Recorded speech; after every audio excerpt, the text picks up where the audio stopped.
Good evening বন্ধুরা, welcome back to my channel. বন্ধুরা, আজকে আমি চলে এসেছি আরেকটা রেসিপি নিয়ে। আজকে আমার রেসিপি হলো গোবি মাঞ্চুরিয়ান। তাহলে চলুন বন্ধুরা, রেসিপিটি শুরু করি। গোবি মাঞ্চুরিয়ান রান্না করার জন্য আমি এখানে একটা বড় সাইজের ফুলকপি এরকম টুকরো করে কেটে নিয়েছি, ভালো করে ধুয়ে জলটা ঝরিয়ে নিয়েছি। সবার প্রথমে একটা ব্যাটার তৈরি করে নেব। একটা বড় বাটিতে দিয়ে দিলাম হাফ বাটি ময়দা আর হাফ বাটি কর্নফ্লাওয়ার।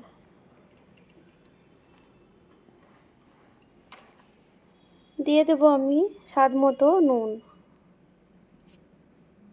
আর দিয়ে দিলাম হাফ চামচ লাল লঙ্কার গুঁড়ো, দিয়ে দিলাম হাফ চামচের থেকে একটু কম গোলমরিচের পাউডার, আর সামান্য পরিমাণ ফুড কালার দিয়ে দিলাম।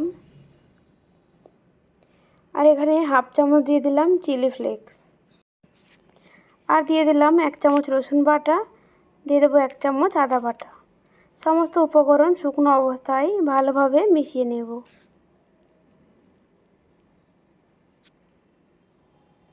মিশানো হয়ে গেছে, এবার আমি অল্প অল্প করে জল দিয়ে একটা ব্যাটার তৈরি করে নেব।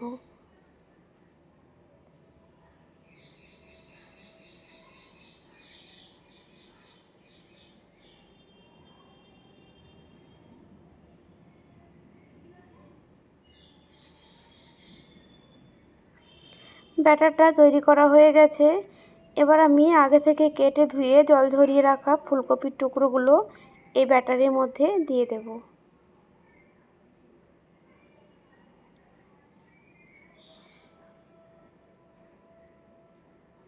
দিয়ে এবার আমি খুব ভালোভাবে মিশিয়ে নেব।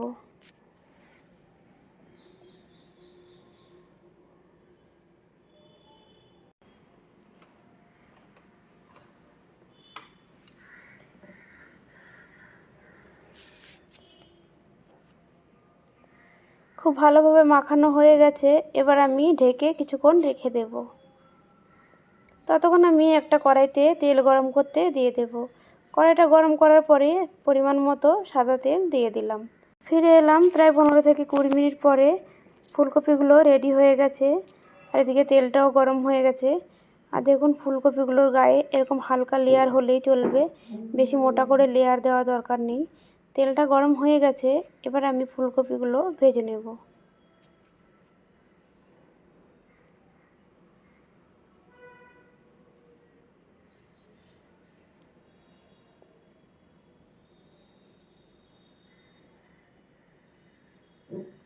যেহেতু ফুলকপিগুলোকে ডিপ ফ্রাই করতে হবে, তাই তেলের পরিমাণটা একটু বেশি দিতে হবে।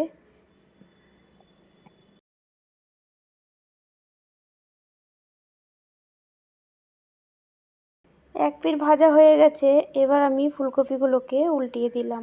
উল্টো পিঠটাকেও সেম একইভাবে লাল করে ভেজে নেব।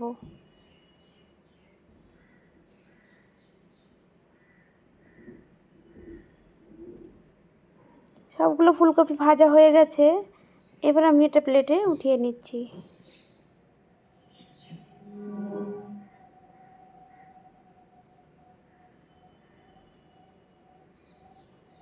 বাকি যে ফুলকপিগুলো আছে সেম একইভাবে ভেজে নেব।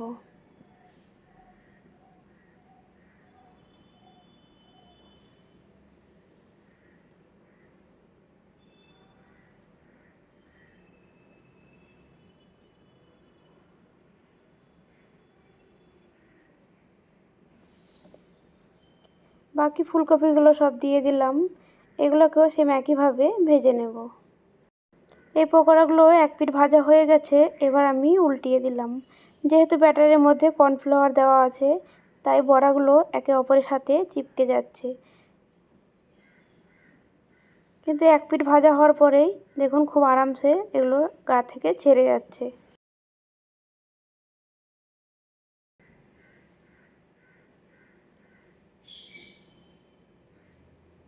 এই পকোড়াগুলো ভাজা রেডি হয়ে গেছে, এবার আমি এগুলোকেও উঠিয়ে নেব। সবগুলো পকোড়া ভাজা রেডি হয়ে গেছে, এবার আমি কড়াই তেলটাকে কম করে নিলাম। 4-5 চামচ তেল রেখে দিলাম, তার মধ্যে দিয়ে দিলাম 1 ইঞ্চি মতন আদার টুকরো কুচি কুচি করে কেটেছিলাম, ওটা দিয়ে দিলাম। আর দিয়ে দিলাম 7 থেকে 8 কোয়া রসুনের কুচি। হালকা নাড়াচাড়া করে নিয়ে দিয়ে দিলাম একটা পেঁয়াজ কুচি, আর দিয়ে দেব ক্যাপসিকাম। এখানে ক্যাপসিকাম আমি একটা ছোট সাইজের ক্যাপসিকাম দিয়েছি। ক্যাপসিকামগুলো আমি ছোট ছোট টুকরো করে কেটেছিলাম, ওগুলো দিয়ে দিলাম। দিয়ে এগুলোকে আমি হালকা নেড়ে নেব। নাড়াচাড়া করে মিশিয়ে নিলাম। এবার দিয়ে দিলাম যে পেঁয়াজ কলির যে পেঁয়াজ থাকে নিচের অংশটা, ওই সাদা পেঁয়াজগুলোকে আমি 2 থেকে 3টে দিয়ে দিলাম।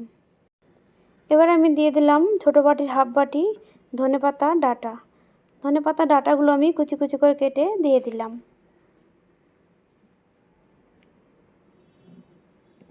আর দিয়ে দিলাম 8-10টা কাঁচা লঙ্কা চেরা। দিয়ে খুব ভালোভাবে নেড়ে চেড়ে মিশিয়ে নেব।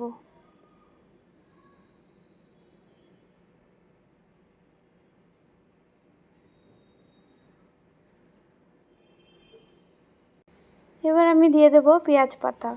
এখানে 1 বাটি পরিমাণে আমি পেঁয়াজের একদম কচি কচি পাতাগুলো কুচি কুচি করে কেটেছিলাম, ওইগুলো আমি দিয়ে দিলাম। আপনারা এর জায়গায় পেঁয়াজ কলি ব্যবহার করতে পারেন।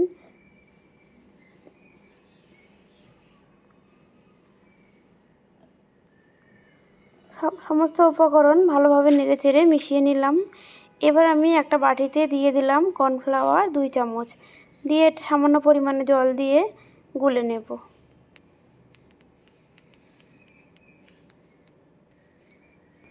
কর্নফ্লাওয়ারটা গুলে আমি সাইডে রেখে দিলাম। আর এদিকে ভেজিটেবলগুলো ভাজা হয়ে গেছে। এর মধ্যে আমি দিয়ে দেব 4 চামচ টমেটো সস, দিয়ে নেড়েচেড়ে মিশিয়ে নেব। এবার দিয়ে দেবো ওতে আমি সয়া সস, 1 চামচ পরিমাণে সয়া সস দিয়ে দেব। আর জল দিয়ে গুলে রাখা কর্নফ্লাওয়ারটা এবার আমি দিয়ে দেব। দিয়ে খুব ভালোভাবে নেড়েচেড়ে মিশিয়ে নেব।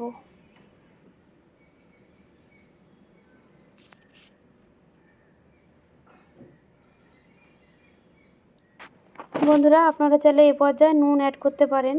যেহেতু আমরা নুনের পরিমাণটা একটু কম খাই, তাই আমি নুনটা দিলাম না। এবার গ্রেভিটা ফুটে উঠেছে।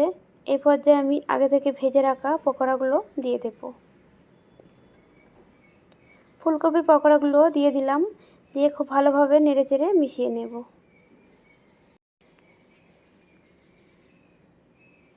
খুব ভালোভাবে নেড়েচেড়ে মিশিয়ে নিলাম। এবার আমি 1 মুঠো পরিমাণে ধনেপাতা দিয়ে দেব। ধনেপাতা কুচি দিয়ে দিলাম। দিয়ে ভালোভাবে নেড়েচেড়ে মিশিয়ে নিলেই রেসিপিটি আমার রেডি হয়ে যাবে। তাহলে বন্ধুরা, আজকে আমার এই গোবি মঞ্চুরিয়ান রেসিপিটি কেমন লাগলো অবশ্যই কমেন্টে জানাবেন। আর যদি খেয়ে না থাকেন এভাবে অবশ্যই একবার ট্রাই করবেন। আশা করি আপনাদেরও ভালো লাগবে। তাহলে বন্ধুরা, আজকের জন্য এটুকুই। দেখা হচ্ছে নেক্সট ভিডিওয়। ততক্ষণ আপনারা ভালো থাকবেন, সুস্থ থাকবেন। ধন্যবাদ।